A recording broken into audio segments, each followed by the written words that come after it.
Hi everybody and welcome back to the Talking Wolves YouTube channel with me, Gully, offering another tactical analysis video after two really positive results in our last two games, 2-0 victories over Aston Villa and Blackburn Rovers that see us step out of the relegation zone and progress through to the fifth round of the FA Cup. And the one thing that I think is worth pointing out and has had the most positive impact within that is the movement of Emmanuel Agbadou into the centre of the defensive three, as well as the return of Totti Gomez, which has facilitated that. And I think it's a little bit of a step back in time in terms of the tactic and what Agbadou brings to the team. And I'm going to explain what I mean by that in this video. So just kind of using the Blackburn game as a bit of a proxy for this, but the defensive three was a system change that was brought about way back in time when teams started to use two central strikers, and it was a defensive tactic that allowed a team to have a spare man defensive in the back line that was able to cover space right and left as the other two centre backs were occupied by marking those two strikers. Agbadou as a player has pace, he reads the game really well, and has the calmness on the ball that a sweeper of that time would have been required to have, as despite being as well as being the spare man defensively, they were often the spare man when it came to regaining possession and then playing out from the back as well. But there are a couple of things that happened within games recently which I think speak to the fact that the idea of Agbadou playing in that space is to offer the cover in behind the two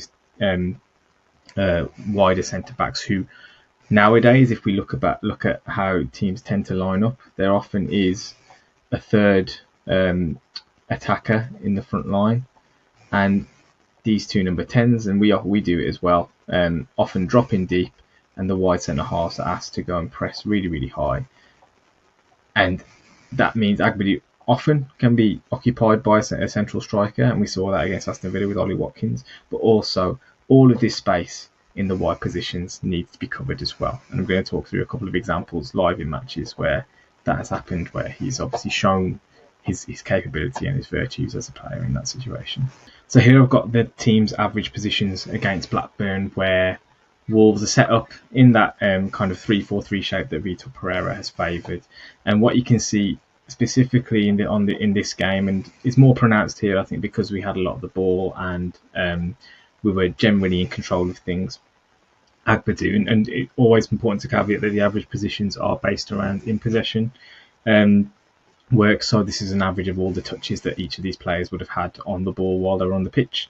So you can see Santi Bueno slightly advanced, Totti Gomez quite wide. But what it means is Agbadou in transition is often left on an island with lots and lots of space to cover. That's quite deliberate, I believe, in terms of how Vitor wants us to play, because he trusts Agbadou to cover those spaces, and if he is in a 1v1 battle against a striker, and come out on top as well. You can see an example here of when we're set up with Aston Villa in take possession. We're quite compact from back to front, but there also isn't that much pressure on the ball, which conventional wisdom would tell you need to then drop off. And you can see, I think, Totti Gomez, he stepped in on the number 10. There isn't a pass on, but he's also got that kind of negative body position where he's ready to turn back. Agbadou, I think, was in the process of shifting shape as well, and Doherty is looking to run back if necessary on this occasion as well. And as this move kind of plays on, you can see straight away Agbadou is the deepest man by a long distance. He's not actually interested in holding a line in terms of trying to play offside, because he trusts himself to go out and cover those wider spaces if the ball comes in over the top. And Pereira, obviously, it would come from the management, I think, to say this is how we're going to set up. But he's quite happy to not worry about playing players offside specifically. And I think it's a natural tendency from Agbadou to want to go and deal with things, as opposed to look for the linesman to flag to kind of bail him out and trust the stringency of that defensive line, so that we get ourselves out of situations. But he has that ability to read the game, cover the space, and then go and deal with the situation. You can see as well here, we talked about the wide centre back stepping really high. on this first image at the top, Matt Doherty has gone right into the final third to go and press. I think it was Jacob Ramsey here, who was his man nominally throughout the game anyway. But we actually get turned in this situation, and Villa play out, and you can see in the bottom image, there's a situation here where Agbadou has got Ollie Watkins on his shoulder. There's loads and loads of space because Totti Gomez has gone and pressed into the Aston Villa half as well. But again, nothing comes of it. It wasn't specifically in a situation here where Agbadou had to deal with anything. But again, it speaks to that trust of he's got this under control. He's got all the attributes to make sure he can deal with it. And what it also means, it allows the rest of the team to go out and press. And I think that is what Pereira's trying to achieve as well. You can see on the first goal in the Aston Villa game, again, Agbadou in the channel with Ollie Watkins. Ball comes into Watkins. There was a few times actually where Watkins did get hold of he didn't actually get hold of the ball. The ball would come up to him and he'd lay off immediately, because I think, you talk about dealing with a player and the presence that they have. I think Agbadou has an aura and a presence around him that he thinks, okay, that strikers think this guy's good. He's probably going to have a good chance of taking the ball off me if I try and bring it down, hold on to it. He's obviously rangy, he's physical, he's strong, he's quick, all those things. And on this occasion, obviously, he wins the ball and we go on and score the goal. The other benefit that I think this has as well is that your midfield players who, again, like I say, you're trying to get pressed, you're trying to step high onto teams often. They have that license to now go and make forward runs, because the back line is better physically equipped to deal with balls into strikers. They don't need to worry too much about what's going over their shoulder. They don't need to screen as much as they might have done in the past when we didn't have the defenders there to really deal with that sort of stuff.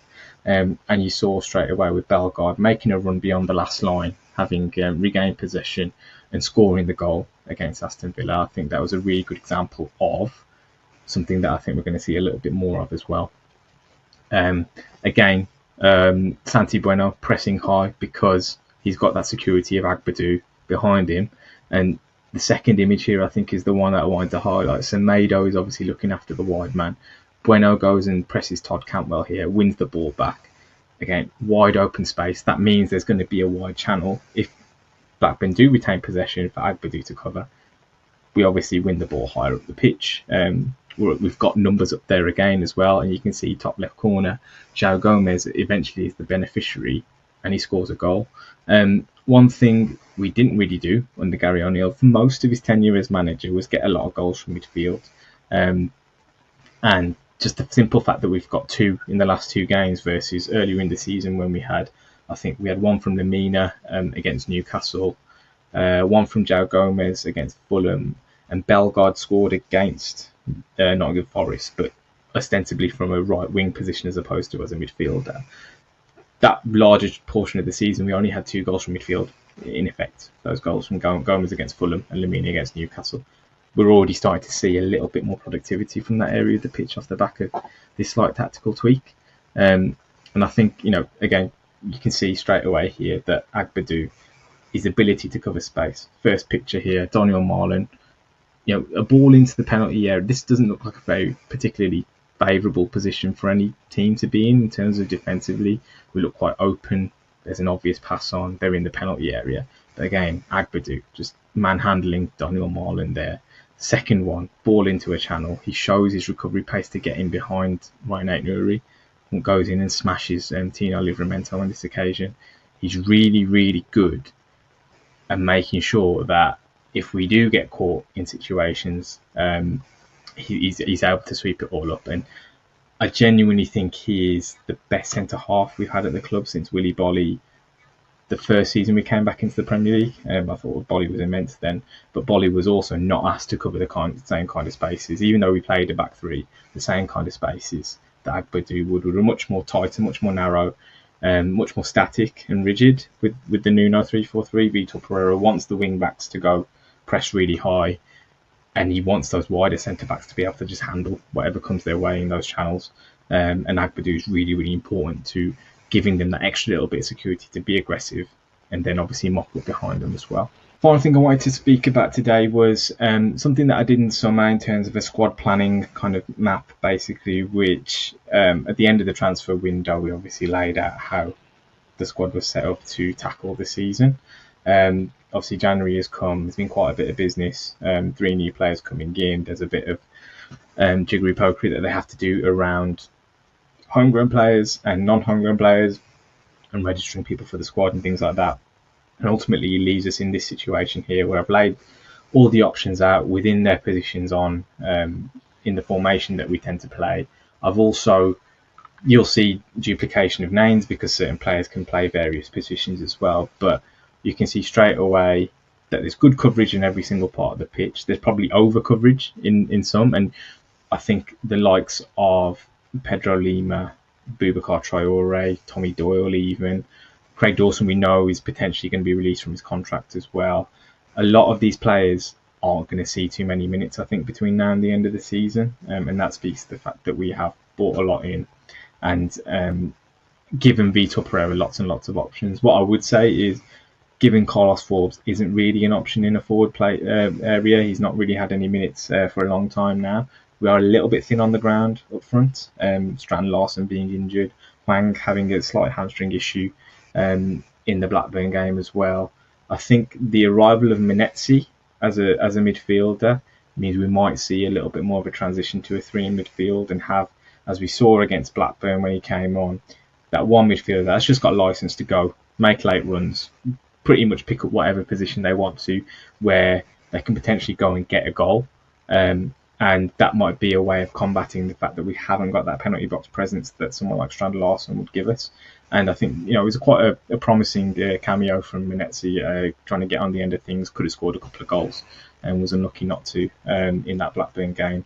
But I think it gives us a little bit of flexibility in that sense if we aren't necessarily flooded with options in that front 3. And I think there's general concerns around the quality of the players beyond Cunha and Strand Larsen long term about how capable they are at the top level of producing on a regular basis.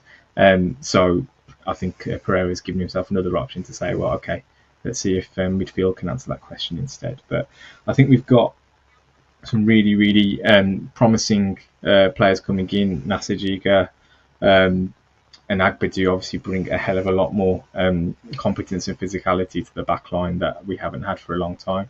And it feels like those options there could be there for the foreseeable. We don't necessarily, if we manage to stay up and progress next season, necessarily need to worry about the defensive line for the next couple of seasons almost. And we can then focus our attention to really bolstering the front end of the pitch. But Liverpool at the weekend obviously going to be a really, really tough game.